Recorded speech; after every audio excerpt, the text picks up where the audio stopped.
সাকিব সিদ্দিক আরোহী মিমকে বাদ দিয়ে প্র্যাঙ্কিং নিয়ে আসছে নতুন করে আবারও স্কুল গ্যাং এর নতুন এপিসোড। তো গাইস, আপনারা যারা সাকিব সিদ্দিকের ভক্ত আছেন এবং কি আরোহী মিমের ভক্ত আছেন, আপনাদের জন্য অত্যন্ত দুঃখজনক একটি বিষয়। প্র্যাঙ্কিং এর এই টিমটা তখনই সবচাইতে বেশি ভালো লাগতো যখন আরোহী মিম, সাকিব সিদ্দিক এবং কি মিরাজ খান তারা সকলেই একসাথে থেকে কাজ করত।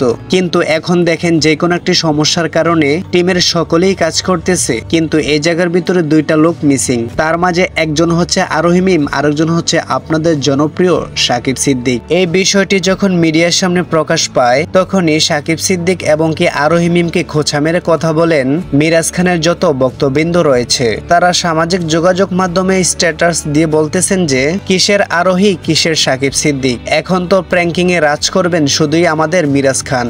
আরোহী এবং কি সাকিবের মতন প্রতারকদের কোনো জায়গা নেই প্র্যাঙ্কিং এ। তো সেই বিষয়টাই প্রমাণ করে দিয়েছেন প্র্যাঙ্কিং এর চেয়ারম্যান আর্থিক সজীব। কারণ সজীব ভাই আসলে জানতো কে ভালো এবং কি কে খারাপ, সব দিক থেকে বিবেচনা করে এখন প্র্যাঙ্কিং টিমে নতুন করে স্কুল গ্যাং এর এপিসোড গুলা লঞ্চ করবে। তো সেই জায়গার ভিতরে আরোহী মিম এবং কি সাকিব সিদ্দিক নেই, তাহলে এটা আপনারা কি বুঝতে পারলেন? প্র্যাঙ্কিং টিমে কোন রকম হারামের জায়গা নেই। তো এমনই খোঁচামূলক কথা বলতেছেন মিরাজ খানের ভক্তরা সাকিব সিদ্দিক এবং কি আরোহী মিমকে নিয়ে। এখন প্রশ্ন হচ্ছে, দর্শকরা কি মেনে নেবে স্কুল গ্যাং এর এই এপিসোড গুলা? কারণ যে যাই বলুক, আমরা একটা বিষয় লক্ষ্য করে দেখেছি যে মিরাজ খানের চাইতেও অনেক বেশি সাপোর্ট করে সাকিব সিদ্দিককে দর্শকরা। আবার অনেকে বলে যে সাকিব সিদ্দিকের সাথে আরোহী মিমের জুটিটি আমাদের কাছে অনেক ভালো লাগে। তো গাইস, আপনারা যারা এখনো জাহিদ ভাই 2M চ্যানেলটি সাবস্ক্রাইব করেননি, অবশ্যই ভিডিওতে একটি লাইক দিয়ে চ্যানেলটি সাবস্ক্রাইব করে দিবেন। সবাইকে ধন্যবাদ।